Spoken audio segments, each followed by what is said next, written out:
উড়ন সেতুৰ আতংকই খেৰিছে মহানগৰবাসীক।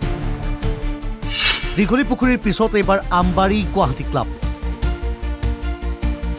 শতিকা গৰকা গছ কাটিবলৈ সাজু হৈছে জিলা প্ৰশাসন। 12টা পৰিয়ালসহ অগপৰ কাৰ্যালয়লৈ জাননী প্ৰেৰণ। গছ ৰক্ষাৰ দাবীত ৰাইজে আঁৰিলে পোষ্টাৰ। প্ৰবল গণপ্ৰতিবাদৰ পিছত কেইমাহমান পূৰ্বে বন্ধ হৈছিল দীঘলী পুখুৰীৰ পাৰৰ গছ কটাৰ সিদ্ধান্ত। উড়ন সেতু নিৰ্মাণৰ দোহাই দি প্ৰশাসনে গছ কাটিবলৈ লোৱা সিদ্ধান্তৰ বিৰুদ্ধে ৰাজ্যজুৰি হৈছিল প্ৰতিক্ৰিয়া। কিন্তু সেই একেখন উড়ন সেতু নিৰ্মাণৰ বাবে পুনৰ জিলা প্ৰশাসন সাজু হৈছে আমবাৰীৰ শতিকাজোৰা গছ কাটিবলৈ। কেৱল পুৰণি গছ কটাই নহয়, 12টা পৰিয়ালসহ অসম গণ পৰিষদৰ কাৰ্যালয়টোলৈকো ভূমি অধিগ্ৰহণৰ জাননী প্ৰেৰণ কৰিছে কামৰূপ মহানগৰ জিলা প্ৰশাসনে। যাৰ ফলশ্ৰুতিত এতিয়া উড়ন সেতু নিৰ্মাণৰ নামত অতীত হোৱাৰ দিশে অসম গণ পৰিষদৰ আমবাৰীৰ সেই ঐতিহাসিক কাৰ্যালয়, বুঢ়া জামে মছজিদ, গুৱাহাটী প্ৰেছ ক্লাবকে ধৰি বহুকেইটা অনুষ্ঠান, দোকান পোহাৰ।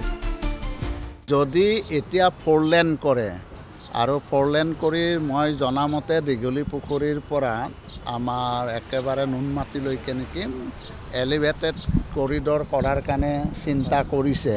গতিকে যদি তেনেধৰণৰ কিবা চিন্তা চৰ্চা আছে তেতিয়াহ'লে আলোচনা কৰি কিমানখিনি দিলে হয়, আৰু 4 লেন কৰিবলৈ হ'লে দুয়োফালেই দিব লাগিব।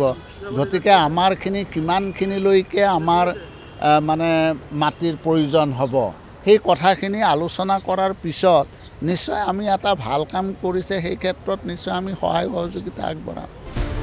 আনফালে নুনমাটিৰ পৰা আমবাৰীলৈ নিৰ্মীয়মান এই উড়ন সেতুৰ বাবে জিলা প্ৰশাসনে লোৱা এই হঠকাৰী সিদ্ধান্তৰ বিৰুদ্ধে জাঙুৰ খাই উঠিছে বহুজন।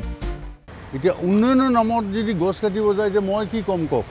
যদি গছবোৰ যে শ্বিফ্ট কৰিম বুলিও কৈ দিয়ে আৰু চৰকাৰে ক'বই যে গছবোৰ আমি শ্বিফ্ট কৰি দিম এনেকৈ, এতিয়া কৰিলে ভাল, সেইটো কোনো কথা নাইকিয়া। গছ থাকিব লাগে। গছখিনি বচাব পাৰি নেকি সেইখিনি আমি আলোচনা কৰিম, কাৰণ এতিয়া বৃক্ষৰোপণৰ কাৰ্যসূচী চৰকাৰে লৈছে।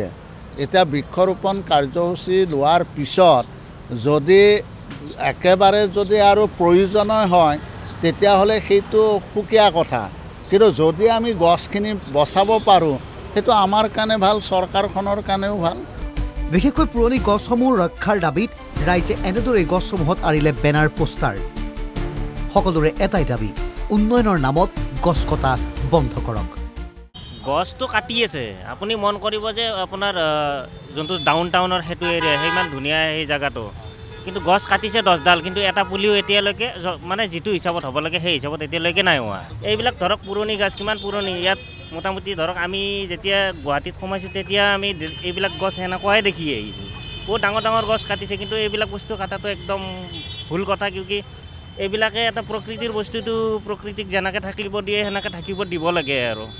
ভিডিঅ' জাৰ্নেলিষ্ট ৰাতুল ৰিয়ান আৰু হৃদয় দাসৰ সহযোগত গুৱাহাটীৰ পৰা প্ৰাঞ্জল বৰুৱা আৰু কল্পজিৎ শইকীয়াৰ ৰিপৰ্ট, NKTV+।